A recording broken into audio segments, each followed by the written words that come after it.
Vamos fazer algumas perguntas do torcedor para o Enderson Moreira. Vamos lá para o WhatsApp da Itatiaia. Boa tarde, eu gostaria de deixar um recado para o Enderson Moreira, para dar uma olhada também nas categorias de base. Essa precisa de ser olhada. Muito obrigado, Inácio Loyola de Vespasiano. Ô Enderson, a pergunta do Inácio para você, eu até completo. O Cruzeiro, você chegou a falar um pouco sobre isso, né? O Cruzeiro subiu muitos jogadores da base no começo do ano e muitos desses já retornaram para o Júnior também. Para muitos deles, talvez essa promoção ao profissional tenha sido antecipada, Enderson? Um abraço aí para o Inácio. Eu acho que muitos atletas subindo ao mesmo tempo, né, isso cria uma dificuldade enorme, né? Eu acho que o atleta de base ele precisa, eu costumo falar assim que é sempre um momento muito especial, né? Muitos atletas de base que sobem talvez num momento que não é tão apropriado, eles têm muita dificuldade de poder retomar esse caminho depois, né? Então, assim, é um momento de muita responsabilidade, é um momento que você tem que ter muita atenção, mas a gente está olhando com muito carinho para todos os meninos. Nós tivemos agora a saída do Edu, né? Então isso vai fazer com que a gente possa buscar, talvez ali na base, um zagueiro que possa estar presente no grupo principal. A gente está observando outros meninos também, outros meninos que foram muito bem recomendados. Então, assim, a gente está com um olhar muito, muito cuidadoso, porque é um dos caminhos, sim, né? A gente poder terminar essa temporada com bons meninos da base do Cruzeiro, que sempre foi uma base muito forte, com bons meninos se destacando. Isso é necessário. Então, a gente está com esse cuidado. Num primeiro momento, a gente teve que reduzir um pouquinho, para que a gente pudesse também não estar com um grupo, com, sei lá, 37, 38 atletas já no começo.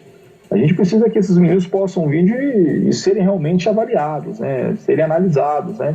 Não ter tanta gente assim que a gente acaba não percebendo o potencial que eles possuem, né? Então a gente fez esse movimento para reduzir um pouquinho o grupo naquele instante, já com a perspectiva de um segundo momento a gente poder trazê-los novamente com muito mais atenção, muito mais cuidado, e sem dúvida nenhuma é um grande caminho que o clube precisa buscar e atacar mesmo, a revelação de novos talentos aí. Mais uma do torcedor pelo 996519657. João Vitor Cirilo, boa tarde. Gostaria que você perguntasse ao Enderson Moreira como ele vai montar o nosso meio de campo do Cruzeiro. Se é com um volante, dois volantes, dois meias, um meia atacante. Como que ele vai montar o Cruzeiro do meio para frente. Muito obrigado, sou fã do trabalho dele. Marcelo de Divinópolis, muito obrigado. Mensagem do Marcelo, Enderson. Tudo bem, Marcelo? Olha, eu costumo jogar, e assim, eu até falo muito nesse sentido, quer dizer, a ofensividade de um clube, ou um clube que joga defensivamente, não está muito em cima desses padrões, né? Eu costumo falar assim que o volante é o jogador mais condenável no futebol brasileiro, né? Pouca gente... se você joga com 3 volantes, é defensivo. Se você joga com um volante, você é ofensivo. Se você não joga com nenhum volante, você é extremamente ofensivo. E, na verdade, o que a gente busca é equilíbrio, né?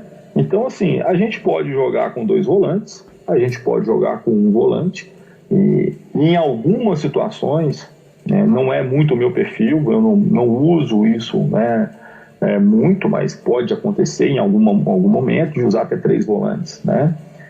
Mas é muito mais por um pensamento meu.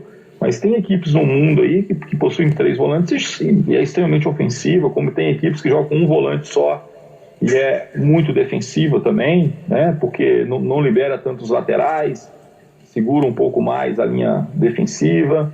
Então a gente precisa buscar equilíbrio, né? O que eu posso garantir é que a busca nossa é pela ofensividade, por ter uma equipe que jogue para frente. Vamos com mais uma do torcedor para a gente fechar essa rodada de participações pelo 996519657.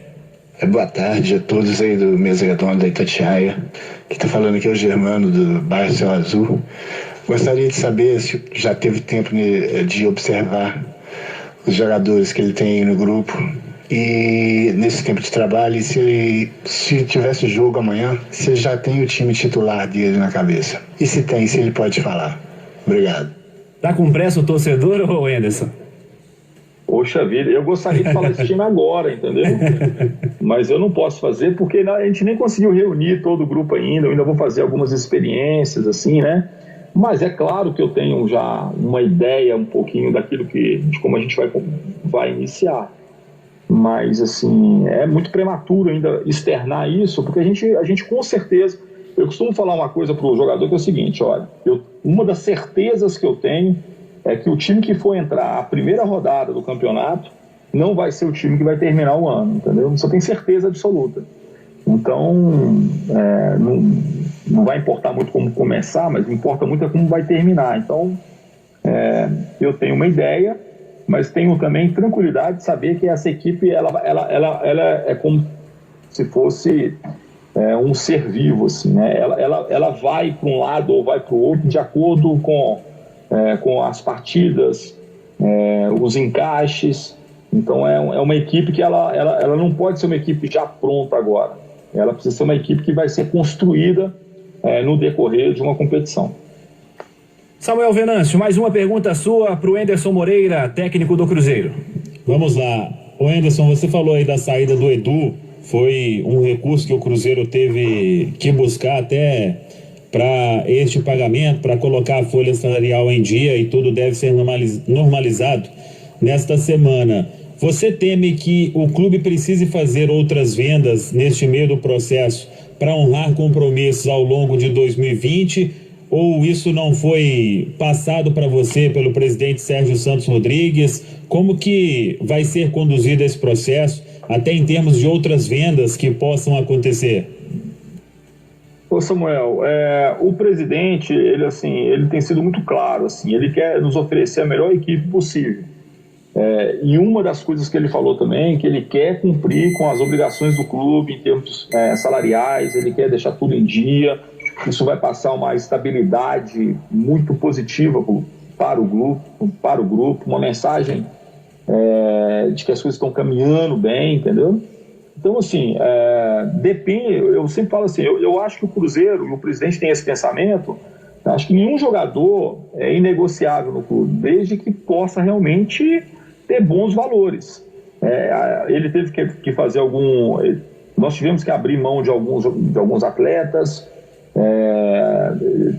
O Edu foi negociado, pode ser que aconteça uma outra coisa, né, na sequência, mas assim, a gente sabe que algumas coisas são necessárias, né? Elas são imprescindíveis, assim, você precisa fazer, porque senão você não vai conseguir cumprir com aquilo que você tem como objetivo. Então eu tenho tranquilidade para isso. Eu não fico lamentando muito de quem saiu, de quem não está mais. Eu prefiro enaltecer quem está presente, quem pode, a partir daquele momento, nos oferecer uma situação diferente. Então, o presidente tem conversado com a gente constantemente, em termos de elenco, todos os movimentos a gente tem discutido, né? E tem coisa que ele fala de uma maneira muito clara, nós precisamos fazer. E quando fala isso, eu não posso ser irresponsável de simplesmente falar, não, eu não quero. A gente tem que entender que é o melhor para o clube nesse momento. Alexandre Simões, mais uma pergunta para o Anderson Moreira, técnico do Cruzeiro, que está conosco nesta tarde aqui na mesa redonda da Itatiaia. Pois é, Anderson, o torcedor há pouco estava pedindo aí, até para você já escalar o Cruzeiro, sendo que a gente não tem a menor noção de quando o futebol volta. Por exemplo, o Atlético domingo passado falou final de julho, início de agosto, o Salum, presidente do América, essa semana já chegou a falar em setembro. Eu queria saber de você duas coisas. Primeiro, você já fez várias pré-temporadas em sua carreira.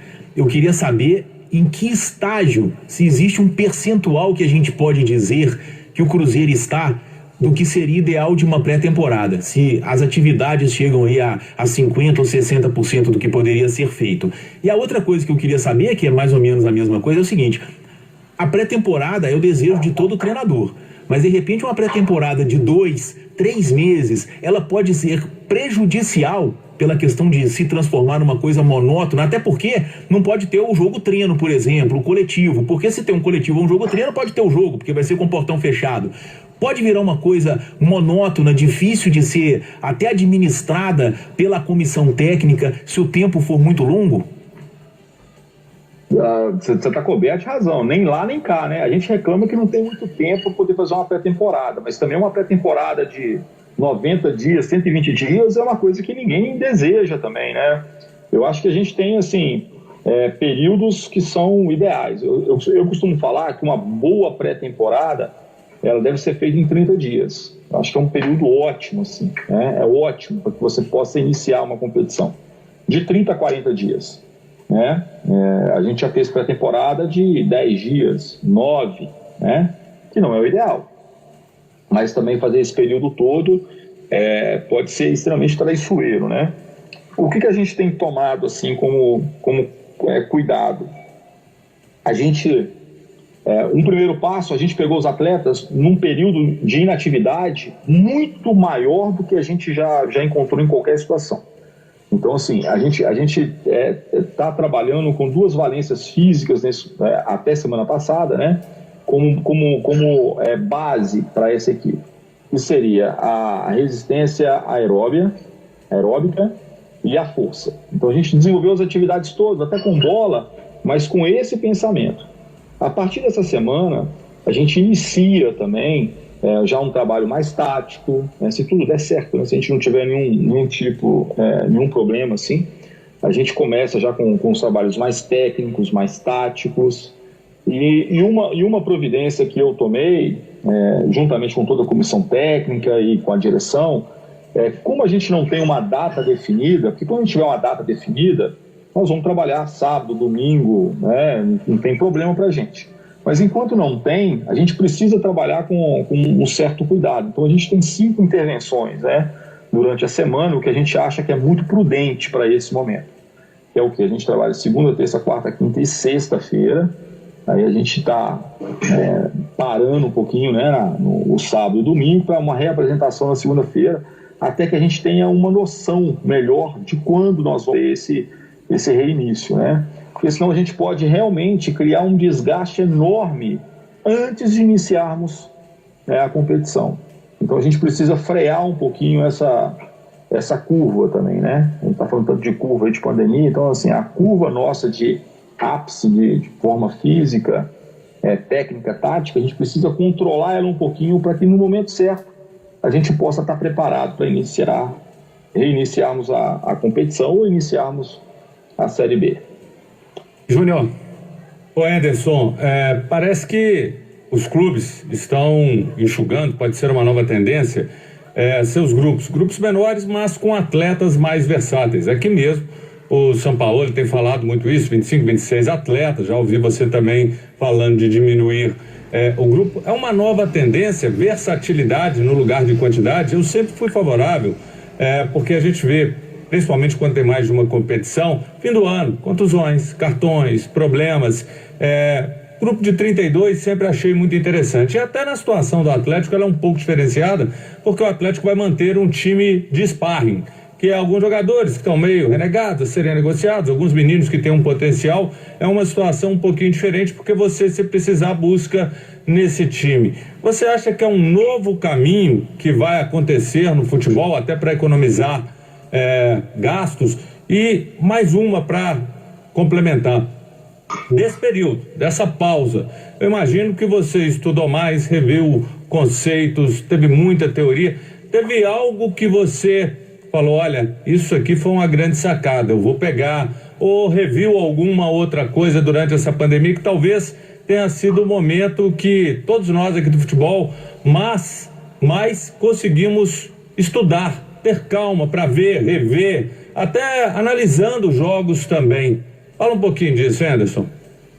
Não, Júlio, sem dúvida nenhuma, entendeu? Que é um período enorme de inatividade, então você tem tempo para poder ver muitas coisas. Eu sempre, assim, sou muito interessado em observar algumas questões. A gente vê muita tendência, né? Assim, não que tenha surgido algo extremamente diferente, mas assim, a gente percebe que a cada dia assim, a competitividade no futebol ela está enorme. Todos os jogadores precisam se empenhar muito nas duas fases do jogo, né, que é a fase ofensiva. Então a gente percebe zagueiros, goleiros participando mais efetivamente da construção de jogadas, o que não era muito comum há alguns anos atrás. Como a gente percebe também uma participação muito maior dos atacantes em termos também de ajudar defensivamente, né, a recompor a equipe, de manter a equipe bem próxima, né, bem compactada. Então eu acho assim, tem algumas coisas interessantes, né, eu até queria, é um jogo bem interessante que eu vou assistir depois, agora é o que está acontecendo do Real Madrid com o Eibar, porque eu acho que o Eibar tem uma ideia bem interessante assim, de marcar a pressão, né?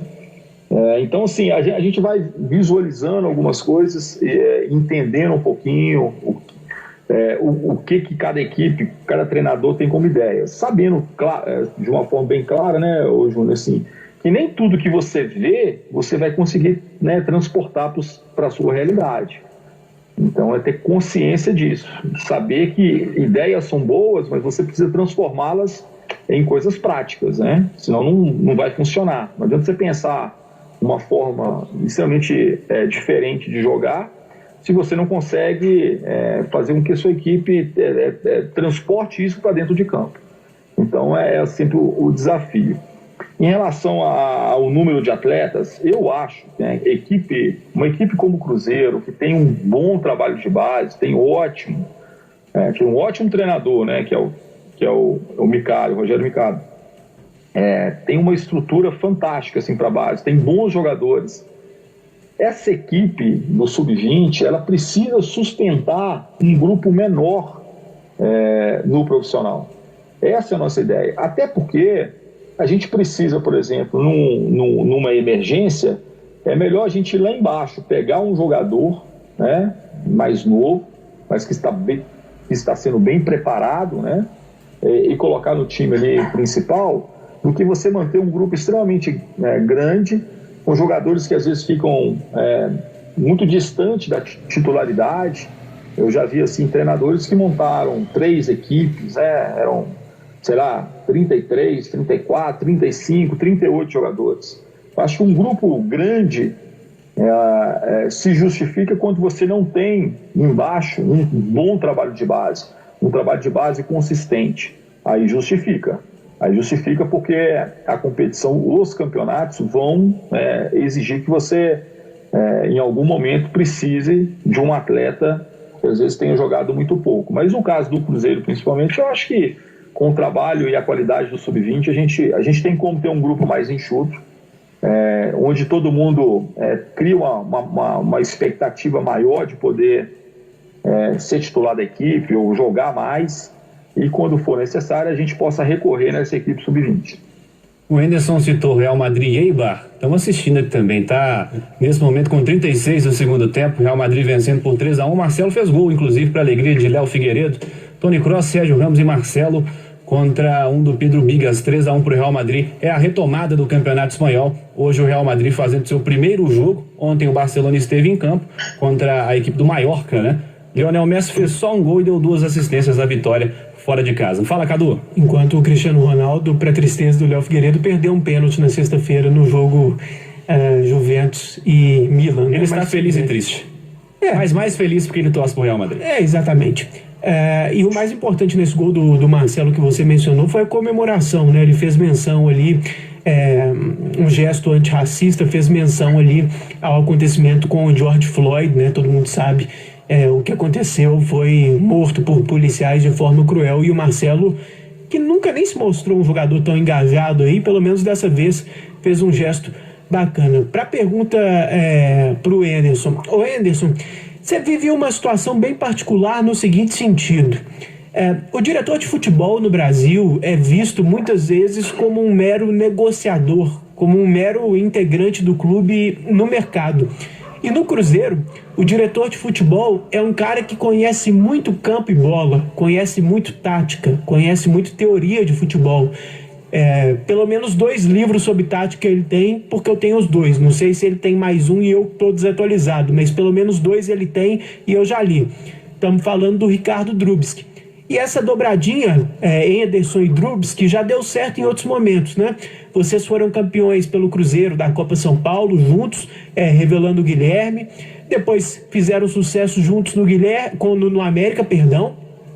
Mas é uma situação um pouco diferente, né? Porque eu fico imaginando que vocês dois, como grandes teóricos, como grandes estrategistas do futebol, vocês podem trocar figurinhas, vocês podem debater, o que é raro no futebol brasileiro, porque normalmente no futebol brasileiro só o técnico entende dessas coisas, né? O diretor entende mais de mercado. E a situação, no seu caso, é tão sui generis que além do Henderson ainda tem o David, que foi contratado, também foi treinador do Cruzeiro. É um cara que também tem um conhecimento teórico muito grande. As pessoas podem ter uma imagem ruim porque no Cruzeiro ele ficou pouco tempo, mas eu conversava muito com o David na época. Ele é super estudioso. Eu lembro que na época ele acompanhava os treinamentos do Bayern de Munique, do Guardiola. O Rafinha, que hoje joga no Flamengo, mandava para ele imagens do treino e ele estudava até isso. Então eu queria falar como que fica essa dinâmica para o treinador, Henderson. Você, como treinador, tendo ao seu redor, em outros cargos, 2 caras que já foram e poderiam ser treinadores também.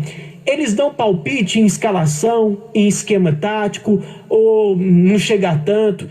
Depois de um jogo, às vezes o Drubsky fala: pô, Henderson, você tinha que ter preenchido mais meio campo, saído do 4-2-3-1, passado por um 4-3-3 para ter superioridade numérica no meio. Existe esse tipo de dinâmica ou não? Apesar de eles terem esse tipo de conhecimento, eles não palpitam nesse tipo de alçada e você é o responsável único, exclusivo, por parte tática e escalação.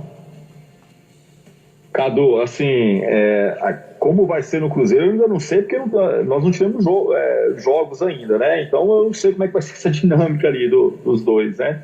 Mas brincadeiras à parte, assim, são duas pessoas, assim, o David tem uma parte teórica, mas uma parte prática também, né? Ele foi atleta de altíssimo nível e tem alguns anos que ele vem se preparado, né?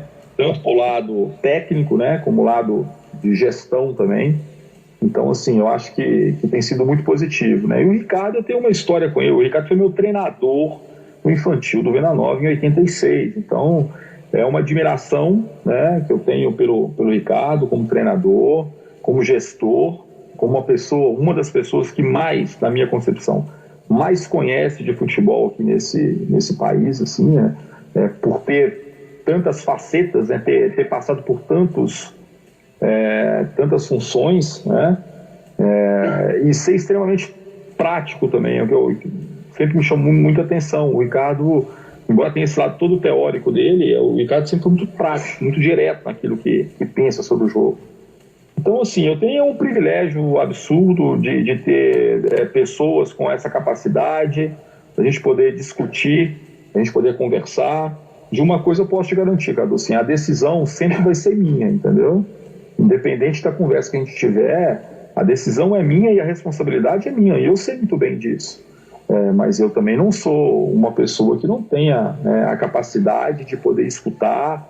A gente escuta tudo com muita atenção, os comentários que são feitos através, né, por vocês, a gente sempre, as críticas que são feitas, a gente sempre tenta de alguma forma, né, extrair alguma mensagem que possa realmente ser transformadora do seu cotidiano, do seu dia a dia, fazer uma autoavaliação do seu trabalho, das suas condutas, das suas decisões, né? Durante a partida, é claro, assim, eu tenho um acesso direto com o meu auxiliar, que é o Luiz Fernando Flores. Então, assim, o que sempre acontecia em outros clubes, com o Ricardo, né, de assistir o jogo perto ali do Luiz, de fazer algum tipo de comentário, né, provavelmente o David também. E o Luiz tem uma ótima capacidade de realmente, assim, filtrar algum detalhe, né, e trazer de uma maneira muito clara, né, alguma mensagem, alguma coisa no intervalo, né, porque eles têm o privilégio de assistir o jogo numa posição muito mais favorável. Então, o Luiz tem essa conduta, né? E além de tudo, é uma pessoa que conhece muito de futebol. Então, a gente tem um entrosamento muito bom. Eu tenho minha percepção de baixo, o Luiz tem a percepção de cima, principalmente no primeiro tempo. No segundo tempo, ele já vem ali para o banco e a gente conversa de uma maneira muito clara quais são os problemas, o que a gente tem que atacar, o que nós temos que modificar, quais são os pontos que a gente pode explorar no adversário. Então, eu acho que a gente está muito bem servido, assim, para poder tomar sempre as melhores decisões. 4h18. O Anderson lembrou das raízes aí, falou do Venda Nova Futebol Clube. Eu sou quase que vizinho. Quase não, sou vizinho do Venda Nova Futebol Clube. Muito legal de ter lembrado. Ele que jogou também, ainda num período de formação profissional, né? Lá no Venda Nova, muito legal essa lembrança. Anderson, já te agradecendo pela presença aqui na Itatiaia, por ter aceitado o nosso convite de bater esse papo com a nossa equipe aqui na mesa redonda, desejando sucesso para a sequência da temporada e até pegando sua opinião enquanto homem do futebol, está acompanhando de perto tudo que está acontecendo fora do campo também. Como é que você acredita que o futebol vai voltar? E você acredita que tem que voltar da maneira como estava, com campeonatos estaduais, com a fórmula mantida? Você acha que é viável ou não vai dar para não fazer algum tipo de alteração nesse calendário, Anderson? Não, primeiramente, assim, agradecer muito assim, o convite. Foi uma tarde de domingo assim, muito especial, assim, que eu poder falar um pouquinho do trabalho. Me desculpar aí, porque eu acabo falando muito também, né? Às vezes quero explicar demais, isso é sempre ruim aí, né? Nada, foi vocês. ótimo, é ótimo, pelo contrário. Ótimo. Mas o que eu penso desse momento? Assim, eu acho que todo mundo perde nesse momento, todo mundo vai perder em algum aspecto. Não tem como alguém ganhar tudo nesse momento, né? Então, assim, eu acho que precisa ser feita uma avaliação muito criteriosa daquilo que a gente tem condição de fazer. O campeonato estadual retornar seria importante? Seria muito importante. Agora, será que a gente vai ter condições de fazer isso sem prejudicar as equipes do interior, que talvez tenham recursos, talvez não, com certeza tem recursos muito menores do que as equipes da capital? Será que a gente mantém um nível de competitividade? Eu acho, assim, uma das coisas que a gente não pode abrir mão é a questão dos pontos corridos no Campeonato Brasileiro. Eu acho que é um campeonato assim, que todo mundo tem uma expectativa. Então, assim, mas e o calendário precisa terminar em dezembro? Não precisa. Se a gente tiver que avançar um pouquinho no ano que vem, eu acho que nós profissionais, os jogadores, e acho que vocês também da imprensa, está todo mundo assim, preparado para algum sacrifício nos próximos anos para que a gente possa cumprir todas as obrigações. Então eu acho que essa avaliação precisa ser feita assim, de uma maneira muito criteriosa. E eu tenho certeza absoluta que o presidente da Federação Mineira de Futebol está pensando muito nesse aspecto, as federações de todo o Brasil, e assim, avaliar se realmente tivermos uma boa condição para poder retornar, ótimo. Se não tiver, a gente possa buscar uma solução para a próxima temporada, ninguém cai esse ano que vem descem 4 e sobem 4, entendeu? Alguma coisa no sentido de podermos fazer com que esse momento a gente possa passar com perdas, mas de uma maneira mais tranquila, né? Então, acho que uma palavra difícil, né, de se ter às vezes no futebol, mas que é muito importante, a gente ter bom senso, né? Ter a capacidade de pensar também no seu adversário, nos seus concorrentes, naquilo que é possível, né? Então, eu acho que esse momento pede muito isso de todos nós. Decisões que possam ser menos políticas, mais racionais, no sentido de poder preservar o futebol no Brasil, que para muita gente o futebol é uma diversão, um momento de distração, de paixão, né? Mas para nós profissionais é o nosso trabalho, né? E a gente lamenta muito que tantos outros profissionais, profissionais da base, profissionais de clubes do interior, de séries menores, assim, né? Série C, Série B, tanta gente que foi demitida, tanta gente que saiu, tanta gente que perdeu seu emprego. Então a gente precisa de forma equilibrada conseguir, de alguma forma, tentar manter esses cargos, tentar manter esses profissionais. Para nós profissionais de futebol, isso representa muito, né? A gente precisa ter atenção também com todos que dependem diretamente do futebol para poderem ter o seu trabalho.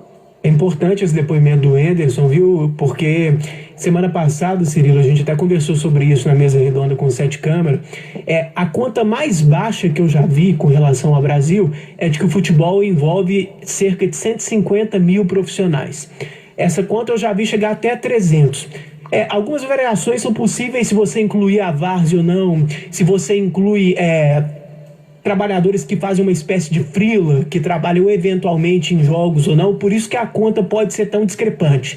Mas para a gente pegar o número mais baixo, que ainda assim é muito elevado, são 150 e poucos mil trabalhadores envolvidos no futebol no Brasil, a conta do César Grafietti, que é especialista nesse tipo de coisa. E desses 150 e poucos mil, 90% ganham mal.